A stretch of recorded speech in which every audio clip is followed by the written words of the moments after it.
U.S., broadcasters have always had a special ability to shape mainstream opinion, particularly on the left. Once upon a time, Americans took their mental marching orders from news anchors like Walter Cronkite.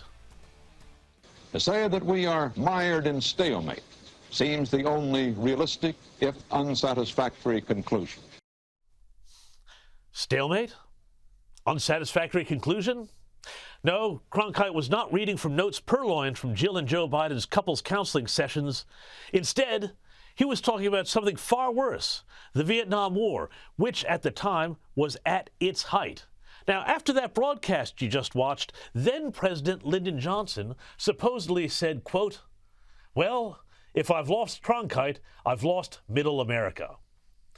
Fast forward to today, and America doesn't have any Cronkites to tell them what to think. But the left still does get its marching orders from late-night TV. And what's being said there? Well, basically, late-night TV is also saying it's time for Joe to go.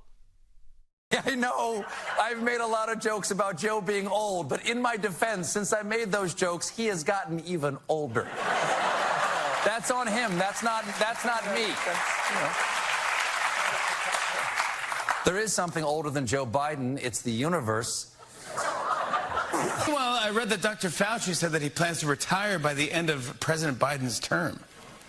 And then everyone turned to Biden like, is there anything you'd like to announce, too? Pretty revealing, if you ask me, about what is going on in the highest circles of the American cultural left, which did so much to get Biden over the line while trashing Trump and putting the bad orange man beyond the pale. But as we've said before on this program, the cultural left's love for Biden, such as it was actually unrequited. And now, in the wake of the White House's tepid action to fight for the only freedom the left cares about, no, not freedom of speech or religion or self-defense, but to have an abortion, the knives are well and truly out. For the remaining true believers in the Biden camp, it's all getting too much. And you're even hearing them mount that old right-wing complaint, media bias.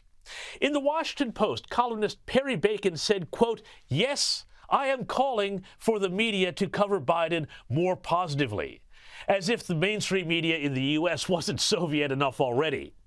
Of course, he also framed this, as all good Democrats do, by saying that if the media didn't do what he said and give Biden the free pass he was hoping for, that they were literally threatening democracy.